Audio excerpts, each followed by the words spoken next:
نہ انسان کسی کے مشورے سے ہنس سکتا ہے اور نہ انسان کسی کے مشورے سے رو. اگر آپ کسی کے مشورے پہ رو رہے ہیں اس کا مطلب ڈرامے بازی. آپ کو فلم کا ایکٹر ہونا چاہیے, آپ کو ڈرامے جوائن کرنے چاہیے, وہاں آپ اچھے چل سکتے ہیں. جیسے کہ ہمارے ایک مشہور اسکالر ہیں, ان کے بارے میں لوگ یہ کہتے ہیں ان کو فلموں میں ہونا چاہیے تھا, پتہ نہیں یہ جیو پہ کیوں آ رہے ہیں. وہ آرڈر پہ روتے بھی ہیں, آرڈر پہ. اب چونکہ یوٹیوب کا دور ہے, میں پہلے جو کربلا کے واقعات جو لوگ بیان کرتے ہیں ان کی تقریریں نہیں سنتا تھا. اب کیا ہوتا ہے, بعض دفعہ بیٹھے ہوئے ہیں کہیں سفر پہ جا رہے ہیں تو یوٹیوب کی ویڈیو ہم نے کہا چلو یار ہم بھی سن لیں. ایسی چہک چہک کے منہ بنا بنا کے گھما گھما کے تقریریں ہوتی ہیں, لگتا ہے کہ یہ باقاعدہ ایک ڈرامہ ہے, اداکار ہے, فنکار ہے جس کو ڈرامے بازی کے لیے یہاں پر. یہ حضرت حسین کی شہادت کو کیش کرا رہے ہیں. یہ حضرت حسین سے محبت کرنے والے نہیں ہیں, یہ ان کی شہادت کو. دیکھو اس کی مثال ایسے جیسے کوئی محلے میں مر گیا, کسی سیٹھ کا بیٹا مرا, اب آپ کو سیٹھ سے قرضہ چاہیے تو سب سے زیادہ آپ روگے نا, تاکہ سیٹھ صاحب سمجھیں کہ محبت سب سے زیادہ کس کو ہے, آپ کو. تو آپ اس کی بیٹے کی موت کو کیا کرا رہے ہو, کیش کرا رہے ہو. بعض لوگ کسی کی شہادت کو کیش کراتے ہیں, کسی پہ ظلم کو کیش کراتے ہیں. تو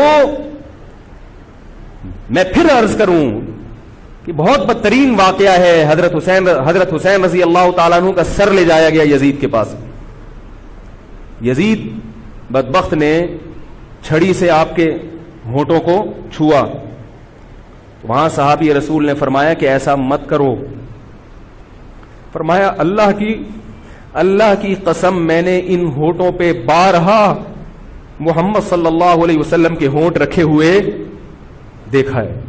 بارہا میں نے دیکھا ہے کہ محمد صلی اللہ علیہ وسلم نے ان ہونٹوں کا بوسہ لیا ہے. بارہا میں نے دیکھا ہے. ان صحابی کے دل پہ کیا گزر رہی ہوگی جو حضرت حسین کے ساتھ یہ حرکت دیکھ رہے ہوں گے, جبکہ اسی حسین کو انہوں نے بارہا نبی کی گود میں بھی دیکھا اور بارہا نبی کے ہونٹوں کو بھی ان ہونٹوں سے مس ہوتے ہوئے دیکھا. تو جب یہ سر ان کے سامنے رکھا ہوگا اور اس کے ساتھ یہ حرکت ہو رہی ہوگی, ان صحابی کے جذبات کیا ہوں گے. مگر اس کے باوجود جو بتانے کی بات ہے, جو میں بتانا چاہتا ہوں, انہوں نے یزید کے خلاف بغاوت نہیں کی کہ جس یزید نے حضرت حسین کا یہ حشر کر دیا ہو, اگر اس کے خلاف بغاوت ہوگی تو باقی مسلمانوں کا کیا حشر کرے گا. اس میں صبر کی تلقین بھی صحابہ نے بتائی ہے کہ حاکم کے مظالم کو برداشت کیا جائے, زبان سے اس کو ہائی لائٹ کیا جائے کہ غلط ہو رہا ہے, تلوار نہ اٹھائی جائے. بات نہیں آ رہی میرے خیال ہے سمجھ میں, کیونکہ آج ایک واقعہ ہوا ہے ورنہ کربلا جیسے درجنوں اور واقعات ہو جائیں گے. تو صحابہ کرام کی سیرت میں ہمیں ہر طرح کے اسباق ملتے ہیں. تو میں یہ عرض کر رہا تھا کہ یہ ہے وہ کربلا کا واقعہ جس کا میں نے آپ کو خلاصہ بیان کیا. میں آپ سے ایک بات عرض کر رہا ہوں, یہ تو میں نے کربلا کی تاریخ کا آپ کو خلاصہ بیان کیا ہے. اس میں جو میں نے ایک دعویٰ کیا کہ اس میں مظالم جو بیان کیے جاتے ہیں اس میں غلو ہے بہت, اس غلو کی ایک دلیل گل ویلے دی تے پھل موسم دا. اب میں آپ کو تاریخی کتابوں کے حوالے دوں, وہ بہت لمبی بات ہوگی, اس میں بہت تضاد ہے. آپ یہ جو خطیب ہے نا جو کربلا کے مظالم بیان کرتے ہیں, ان خطیبوں کے بیان سنیں, ہر آدمی کا بیان دوسرے سے مختلف ہوگا. یہ خود اس کی علامت ہے, یہ کسی ایک بات پر ٹکنے کے لیے تیار نہیں ہے. ان کا مقصد ہے رونا اور پبلک کو رلانا. رونے کا اپنا ایک مزہ ہے. آپ کہیں گے بھائی رلانے میں کیا ملتا ہے؟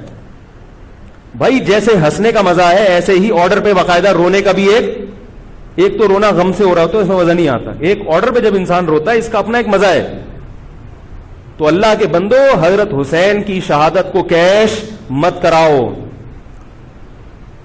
صحابہ کرام پہ جو مظالم ہوئے ہیں ان کو آپ اپنی ذات کو چمکانے کا اور اپنی دکانداری کا ذریعہ نہ بنائیں, چاہے کوئی سنی ہو یا شیعہ ہو.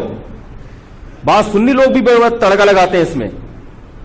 ویڈیو کے نیچے سبسکرائب کے بٹن پہ کلک کریں, بیل کے آئیکن پہ کلک کیجئے تاکہ ہر نئی ویڈیو کی نوٹیفیکیشن آپ کو مل جائے.